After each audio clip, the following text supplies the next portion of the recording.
It's mid-May 2020.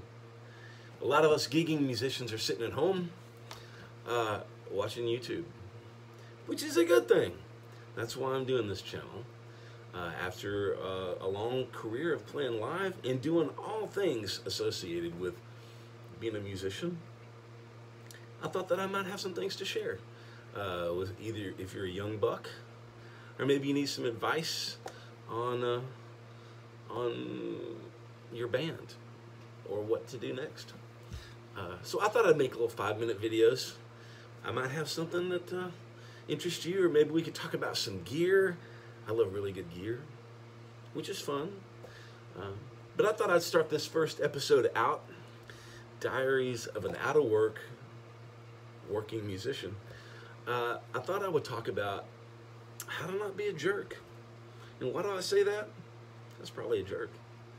You know, when we're young and we're super intense, maybe we just haven't gotten a hold of our emotions yet. But most of the time when you're a working musician, you're going to start in your local orbit. And that's small. Maybe your orbit's 100 miles. Maybe it's 200, you know. But everyone in the music orbit is small, and everybody knows each other.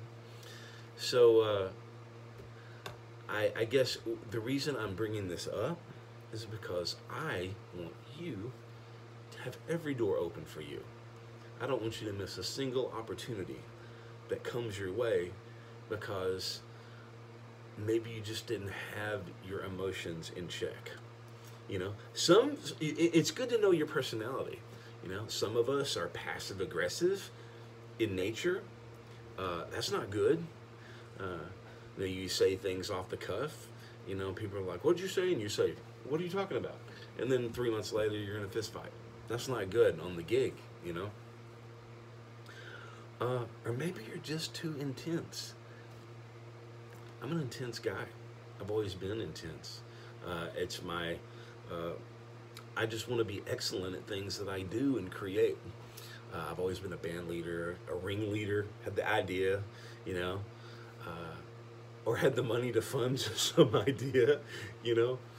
But it's important to have your personality in check before you get together with other creative people. And that's it, you know. Or you know, the thing is, I'm really trying to tell the young folks, and hey, even there's some older guys. Hey, it took me until I was in my late 20s, and early 30s, that I really put the microscope on my behavior and how I was with my friends and my working musicians, you know. And when I finally got it, things just really rolled by smooth. Even if it wasn't meant for me to work with somebody, it was easier for me to end the relationship and still be pals, you know. But it took me a while. It's going to take you a while to figure it out too.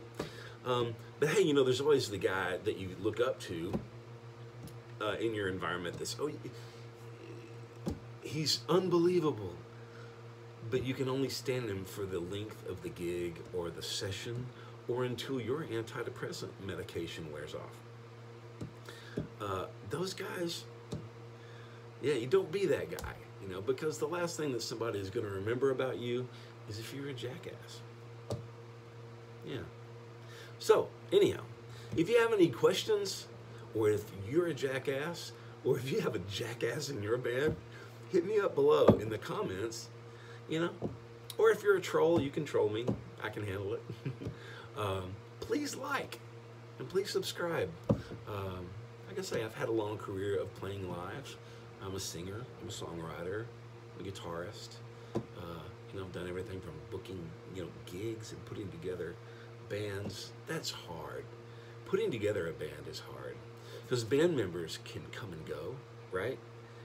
And they can just, you know, this is why I'm telling you how to create a happy environment for your situation, because band members can come and go, and because you're left holding the bag with the band, maybe the club or the agent or the manager will can you forever, but the person that was causing the problems in the band will show up in 4 or 5 other bands before their reputation catches up with them.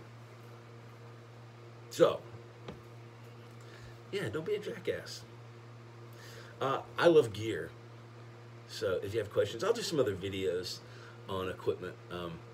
I love Tom Anderson guitars. I used to live in Southern California, and I know Tom and Roy and all those guys. They create some wonderful instruments. I love old Gibson stuff, old Fender stuff, just like everybody else does. I've got some cool amps, nailers. Divided by 13s are some of my favorite amps too. I've got a little one on the floor here. It's called a 915. I'm sitting right next to it with a single coil.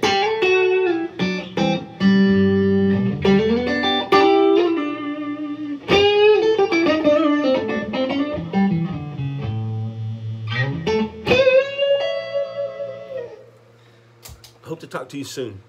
Please press like. Please press subscribe. And much love.